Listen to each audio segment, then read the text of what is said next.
síndrome de compresión medular. A veces, sobre todo en trauma, bueno, que va a ser un tema aparte del que se va a hablar, se va a discutir en trauma y en otras afecciones neurológicas, a veces la columna, sobre todo la médula espinal, a veces es que la dejamos de lado, ¿no? Siendo un órgano importante, porque hay que tener en cuenta que es la continuación del sistema nervioso central, es parte del sistema nervioso central y que este va prolongándose a través del canal raquídeo. La compresión medular aguda es una emergencia médica que va a requerir un diagnóstico y tratamiento rápido para prevenir el daño medular irreversible. Hay distintas lesiones que pueden comprimir la médula espinal y provocar déficit tanto sensitivos, motores, va a haber alteración en los reflejos y reflejos tendinosos y esfinterianos secundarios.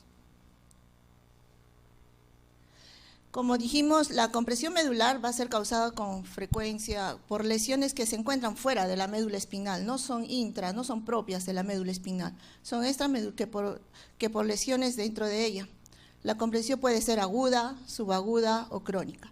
De antemano, las compresiones, los cuadros que ocasionan compresión medular aguda son los traumas. La compresión de la médula espinal o de las raíces nerviosas que forman la cola del caballo son secundarias a una complicación neurológica más frecuente en tumores metastásicos tras los ocasionados por metástasis cerebrales. Es una urgencia oncológica con elevada morbimortalidad e impacto en la calidad de vida. La frecuencia global aproximadamente es del 5%, tanto de cáncer de pulmón, de mama y de próstata. Estos son los cánceres que ocasionan mayor metástasis a nivel óseo y van a ocasionar compresión medular extra. Vamos a hacer un recuerdo anatómico. La médula espinal se aloja en el conducto raquídeo, a continuación del tronco encefálico y de donde salen las raíces y los nervios radiculares. Se extiende desde el foramen magno hasta aproximadamente en el adulto del cuerpo vertebral de L1 a L2.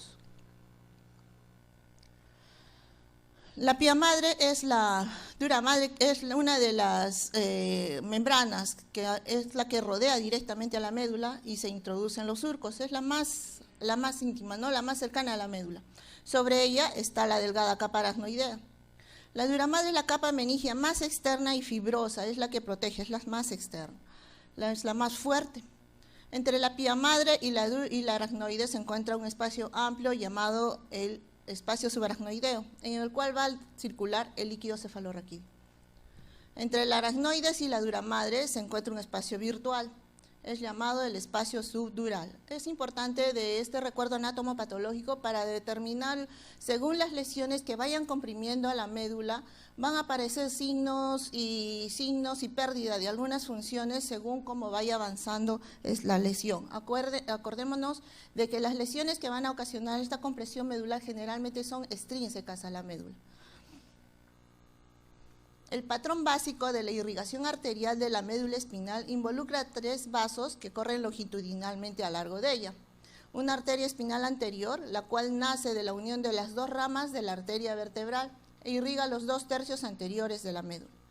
Y 2 arterias espinales posteriores, que son ramas directas de la vertebral intracraneal que irrigan el tercio posterior. Esto es importante porque las lesiones que van a ocasionar este síndrome medular pueden ocasionar también isquemia y necrosis de la parte afectada, si es que estos vasos son comprimidos. Bueno, volviendo, el síndrome medular agudo son los síntomas y signos motores y sensitivos y autonómicos de presentación aguda o subaguda y sugestivos de disfunción de nervios o haces nerviosos espinales que nacen en la médula. La lesión medular causa uno o puede ocasionar varios síntomas, ¿no? Siendo el principal el dolor. Generalmente los pacientes debutan con dolor dorsal. Hay parálisis en músculos de tronco y cuello y extremidades, pueden debutar con pérdida de sensibilidad del tronco, cuello y extremidades, con trastorno de descontroles, ¿no? En esfínteres, tanto anal, seminal o vesical, o hay un bloqueo del sistema simpático, el paciente cursa con periodos de hipotensión, de bradicardia, taquibradicardia, distensión abdominal. El grado de compromiso va a depender del grado del daño. y puede tratarse completa. Cuando la sección medular es completa, si se observan todos los signos y síntomas, el paciente va a tener disautonomía, va a tener disociación anestésica, no va a poder, va a estar parapléjico, o incompleta si solo se presenta uno de los síntomas o todos, pero en forma parcial. Ejemplo, parálisis parcial y no total. Las personas con una lesión parcial pueden tener mucha sensibilidad y poco movimiento, o pueden tener mucho movimiento y poca sensibilidad, dependiendo de cuál de las astas, de cuál parte de la médula está afectada. El nivel de la lesión es el punto más bajo por debajo de la médula donde existe una disminución o ausencia de la sensación. Es decir, el nivel sensitivo nos va a determinar dónde está ubicada la lesión o de movimiento. Cuanto más alta sea la lesión, es lógico que va a haber una mayor pérdida de la función. Hay que ver, bueno, este cuadro fue para precisarles aquí de que las lesiones intramedulares van a crecer dentro de la médula espinal, bien como neoplasias primarias o como metastásicas. Y las extramedulares, que son las mayores, como les dije, se originan fuera de la médula. Estas pueden ser extradurales en los cuerpos vertebrales y tejidos epidurales, cabe decir más metástasis óseas, o intradurales, que son en las raíces o en las leptomeninges. Aquí tenemos otro esquema en el que podemos ver las lesiones intramedulares dentro de la médula, las intradurales o extramedulares, que por compresión es que van a ocasionar los síntomas, y las extradurales, que son las más frecuentes, que son por metástasis ósea, ya sea de diseminación cercana o por vía hematógena. Otro esquema en el que nos determina cómo va a ser el tipo de lesión, ya sea intra o extradural.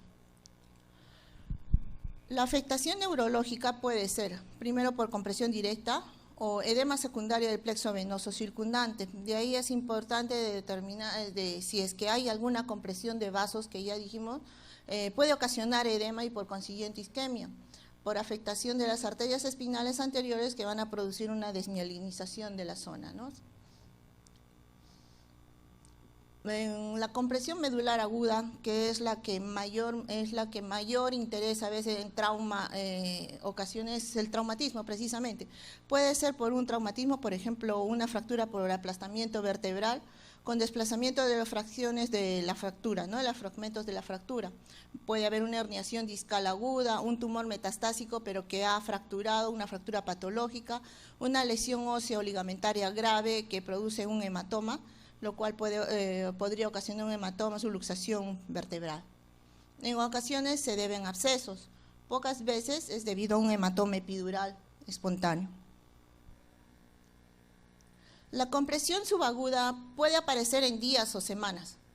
Puede ser causado por un tumor extramedular metastásico, un absceso, o un hematoma epidural o un disco herniado cervical, o rara vez torácico. La compresión crónica va a aparecer en años, esto por protrusiones óseas en el canal medular, debido a osteofitos, a espondilolisis, sobre todo cuando el canal medular es estrecho. O como ocurre, la compresión también puede ser agravada por un disco herniado, por la hipertrofia del ligamento amarillo. Las causas menos frecuentes incluyen malformaciones arteriovenosas y tumores extramedulares, ¿no? De lento crecimiento.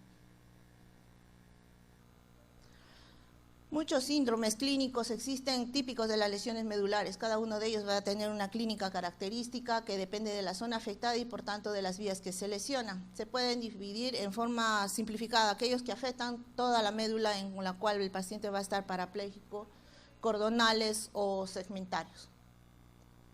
La compresión medular aguda o avanzada produce déficits segmentarios. Puede presentarse paraparesias o cuadriparesias. Puede haber hiporreflexia, la hiporreflexia cuando es aguda, seguida de hiperreflexia por la liberación segunda de neurona, respuestas plantares extensoras, pérdida del tono esfinteriano con disfunción intestinal y vesical. La compresión subaguda o crónica puede comenzar con un dolor dorsal local, que a menudo se irradia en la distribución de la raíz nerviosa. Hay que tener en cuenta los hematomas, el dolor radicular, y a veces hiperreflexia y pérdida de la sensibilidad. Como les dije, el cuadro en una compresión subaguda o crónica lo que va a primar es el dolor, es un dolor no característico, ¿no? Me duele la espalda y se lo trata con AINES, es un dolor, le decimos, es una contractura muscular o es un producto de alguna distensión, pero le damos AINES, le damos relajantes musculares, pero el dolor no cesa. Y luego te viene a las semanas otra vez de que no, que ya tiene adormecimiento de extremidades, de extremidades de ambas o de repente de un solo lado, y a veces la tildamos de que el paciente está somatizando, y cuando nos damos cuenta le hacemos otros exámenes y encontramos de que es una neoplasia. Alteración de la sensibilidad, alteraciones del sistema nervioso autónomo. Son los 4 tipos de síntomas y signos de que vamos a encontrar a un paciente con una compresión subaguda. El dolor, como les digo, es el síntoma inicial más frecuente, que puede ser único y de larga evolución. El segmento afecto vamos a tocar y el paciente va a estar muy sensible en ese lado, ¿no? Ya sea de radicular o de uni o bilateral. Y se agrava con el esfuerzo. Si al paciente lo echamos, le duele más, en decúbito supino, sino si el paciente tose, le duele más. Entonces hay que sospechar ahí de que podría haber una compresión medular. Déficit motor. El grado de afectación motora en el momento del diagnóstico va a ser un factor pronóstico más importante en cuanto a la recuperación del paciente. Es más frecuente que el déficit sensitivo cuando se afecta de la parte anterior. Acuérdense que la médula espinal, las astas anteriores son las que llevan la parte motora, y la posterior la parte sensitiva. Entonces, si una lesión es afectada anteriormente, entonces va a primar más la parte motora. Se presenta en más o menos el 76% de los pacientes, el 15% de paraplegia al inicio. Se progresa rápidamente. Primero el paciente está flácido con hipotonía o reflexia y con signos de piramidalismo. Y después, posteriormente, se instaura la hiperreflexia. Estas son las zonas sensitivas, las zonas anatómicas a nivel sensitivo que más o menos podríamos nosotros, según la anatomía, ver si es que el grado de afectación en qué nivel. Por ejemplo, si en T2, T10, si a partir del ombligo para abajo es que el paciente está con déficit motores, podemos pensar que hay una afección a nivel de T10. Si es en la cara anterior del muslo, la afectación está a nivel de L4, L5. En la cara externa del pie, si el paciente dice no, le preguntamos si se ha caído, se ha doblado el pie, algo, pues no, hay dolor en esa zona. Podemos pensar que ya la parte más baja, en S1 es la afectación, ¿no? Es las raíces nerviosas. La región perineal, acordémonos de que si el paciente tiene dolor o afectación en esta zona, estamos comprometiendo las raíces S3, S5. Trastornos autonómicos, cabe decir, hay una pérdida del tono esfinteriano, están presentes más o menos en el 50% de los pacientes al diagnóstico. Va desde la retención urinaria o estreñimiento hasta la incontinencia y pérdida de tono de los esfínteres. En las lesiones de cono de la parte final de la médula de la cola puede ser un síntoma precoz. Si la afección, acuérdense, el cono cola es más o menos a nivel de C1, C2, entonces las lesiones allí en el nivel esfinteriano se van a notar más. Ante un cuadro de compresión medular es importante determinar el tiempo de evolución para ver si es un subagudo, un crónico, entonces ya debemos de pensar alguna neoplasia que está comprimiendo en la médula. Orientar la posible etiología, objetivar los déficits y definir el nivel. Cuando un paciente presenta un cuadro clínico de afectación medular agudo, debemos plantearnos rápidamente qué es lo que nos va a ayudar más rápido. Y para establecer rápidamente un diagnóstico certero y poderle ayudar para que el déficit no sea prolongado, ¿no? Tratar de no ocasionarle al paciente un déficit evitar de que el paciente llegue a un déficit neurológico irreversible. Las ayudas diagnósticas, bueno, parten de una radiografía simple de columna, la cual la tenemos en cualquiera de nuestros establecimientos de salud, pero para columna cada vez está siendo desplazada por tomografía y por resonancia, ¿no? Esos son los exámenes que la resonancia sobre todo es el tratamiento, es el examen de elección para buscar patologías a nivel de médula. La resonancia magnética es la técnica de elección para el diagnóstico y tratamiento. La sensibilidad y especificidad de estas son muy altas. Podemos pedir una resonancia de columna vertebral completa para identificar todo el tipo de lesiones. Nos va a determinar, podemos hacer cortes sagitales, en lo cual nos va a determinar la extensión de la ocupación del canal. Los cortes axiales nos van a permitir evaluar las lateralidades y los grados de infiltración que se están presentando. Los inconvenientes son hasta ahora la disponibilidad que tiene el paciente que va a estar en un tubo, el resonador es un tubo y muchas veces no se puede realizar esta porque el paciente tiene claustrofobia y por las lesiones intradurales que a veces no se las puede reconocer a menos que se pueda utilizar un gadolinio, ¿no? La resonancia es la exploración complementaria de elección. Preferiblemente se realizará en toda la columna, como dijimos antes, puesto que en ocasiones es difícil de definir clínicamente el nivel de la lesión. Proporciona imágenes claras y detalladas de la médula y del contenido intrarraquídeo, detectando fácilmente tanto alteraciones morfológicas como alteraciones de la intensidad de la señal. Si se sospechan alteraciones óseas traumáticas, como fracturas, luxaciones, subluxaciones, que requieren una inmovilización espinal inmediata, podemos hacer uso de las radiografías simples de columna o tomografía que detecta mejor las anormalidades óseas. Por ejemplo, en esta radiografía simple podemos ver allí las vértebras que están aplastadas y posiblemente el canal medular está comprimido. ¿Cuáles son los criterios de realización de resonancia? ¿No? En muchos centros, sobre todo aquí en el Hospital Revalliati, si no es que no va con un diagnóstico de emergencia, pues no nos van a hacer la resonancia a menos de que no sea firmada por el jefe de guardia o el neurólogo o el neurocirujano.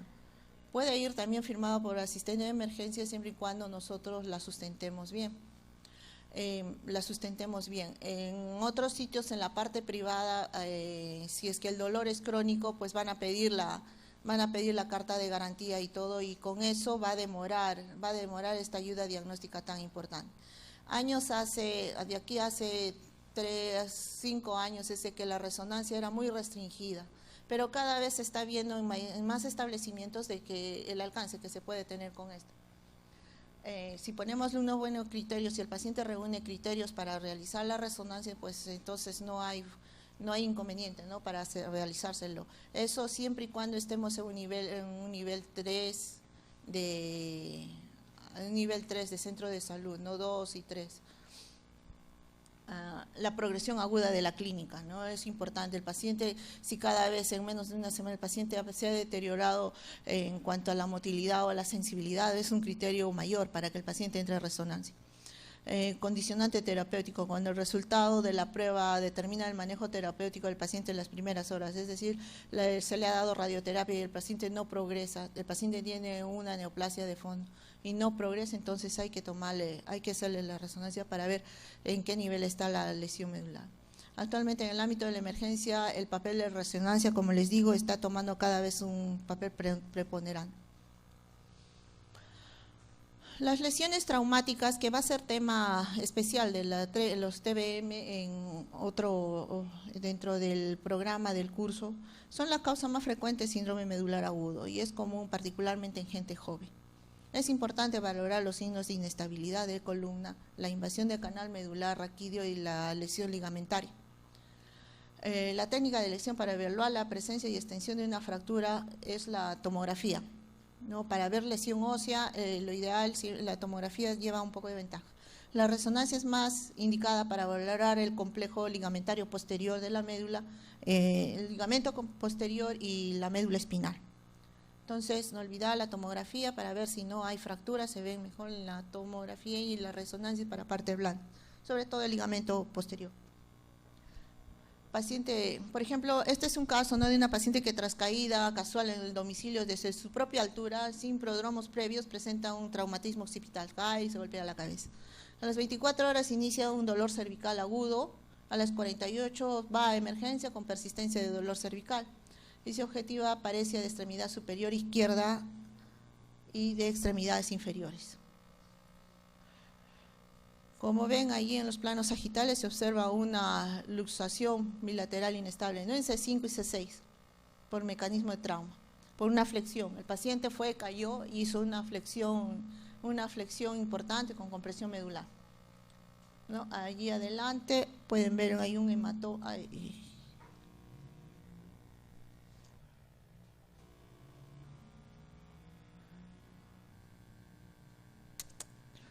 Lo pasé muy rápido.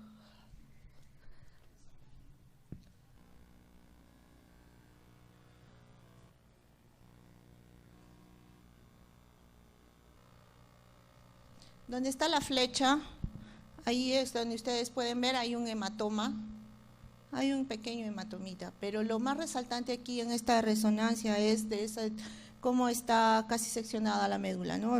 Por esa luxofractura. Las causas no traumáticas son muy variables. La que predomina son las neoplasias, lesiones metastásicas predominan, de mama, de pulmón e infecciosas inflamatorias. Las artrodegenerativas, las anomalías congénitas e idiopáticas van en último lugar. Por ejemplo, en este caso es una mujer de 67 años que solo presentaba dolor, un dolor dorsal de reciente aparición con pérdida progresiva de fuerza y alteración sensitiva, ¿no? A esta paciente no tenía antecedentes de ninguna neoplasia, sin embargo esta paciente debutó con un dolor dorsal. Le hacen una resonancia en la cual se ve una metástasis a nivel de D9, donde ustedes pueden ver allí donde están señaladas las flechitas, ¿no? Con extensión está dentro de la intrarraquídea, pero está fuera extradural, que provoca una mielopatía compresiva, ¿no? Más luego se le hace tomografías y todo, y es una neoplasia en mama.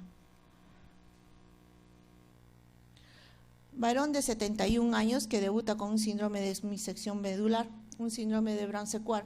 Para recordarles, el síndrome de Brown-Séquard es de que va a tener una paraplegia en un lado y déficit sensitivo en el lado contralateral.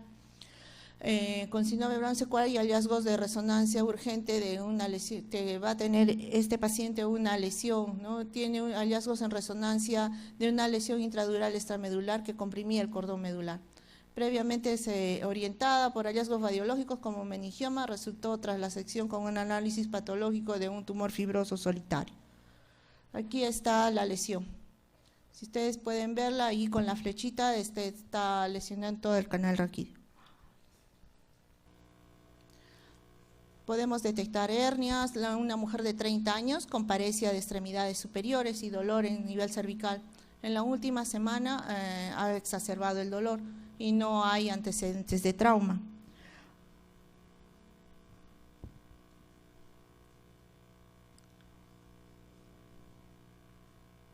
Bueno, allí donde está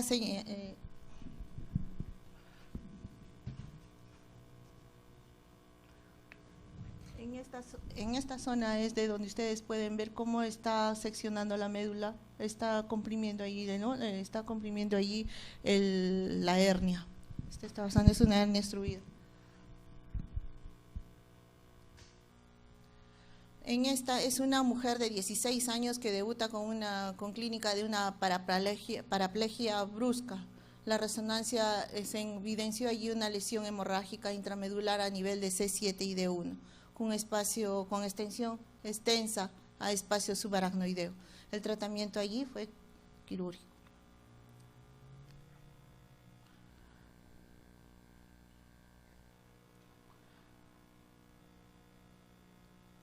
Causas infecciosas también tenemos, o pueden diagnosticar a la cabeza. Nosotros, si bien la tuberculosis está avanzando, también se ha tenido casos de mal de Pot.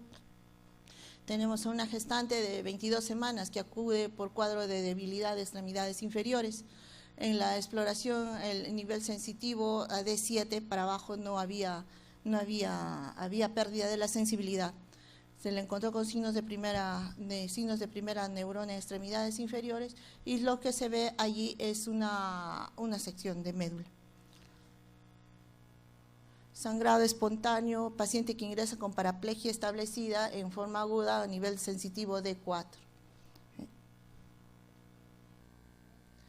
El tratamiento para esto es corticoides, ¿no? En la primera instancia con la finalidad de reducir el edema medular. Corticoides a grandes dosis, mientras se le hace la resonancia y van estos pacientes a cirugía, la cirugía está habitualmente reservada en casos de compresión localizada. Las indicaciones habituales son compresión a un nivel irradiado previamente, progresión en curso pese a que se le está dando la radioterapia, en casos de una columna inestable o fractura patológica, estos pacientes deben entrar a cirugía. La radioterapia está usada habitualmente en tumores radiosensibles con columna estable y la quimio, bueno, como tratamiento combinado en pacientes con tumores quimiosensibles. En caso de progresión tras cirugía o radioterapia, uso frecuente es en pacientes pediátricos, ¿no? La quimioterapia. El tratamiento base para nosotros es el aliviar un poco la compresión, el tratamiento dirigido sobre la médula, ¿no? La pérdida de función incompleta o completa muy reciente puede ser reversible, pero la pérdida completa pues ya no.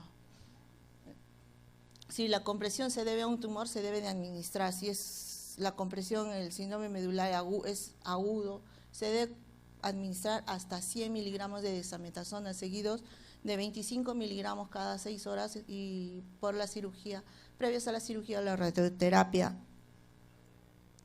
Bueno, es un resumen pequeño respecto a la médula. La médula siempre es el que nos trae sorpresas. Realmente es poco el tiempo que tenemos para nosotros poder tratar esta y tenemos hasta ahora lo que nos restringe un poco es en emergencia los pacientes vienen inestables, vienen en ventilador mecánico y es un poco difíciles de colocarlos a ventilador. Esa es una de las restricciones que tenemos.